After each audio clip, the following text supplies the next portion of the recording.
Welcome to Healthcare Today. So the other question is, can elderly population or a senior citizen can get robotic joint replacement done?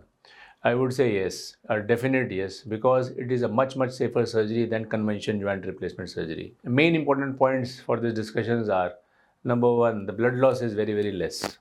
Number two, there is no need of using any kind of blades in robotic joint replacement surgery. We only resurface the joints. Only the portion with the damage, which is degenerated, that portion is just resurfaced with the help of robotic burrs. There is no need of making any kind of hole inside the bone for the placement of jig, which was done earlier in conventional joint replacement surgeries.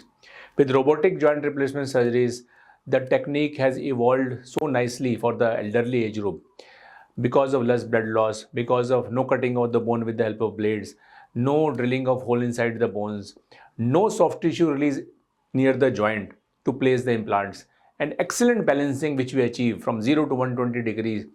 This kind of robotic joint replacement is a revolution, and I think all the senior citizens should go for this surgery because it is much safer, much accurate, with very fast recovery for senior citizens. We care about you.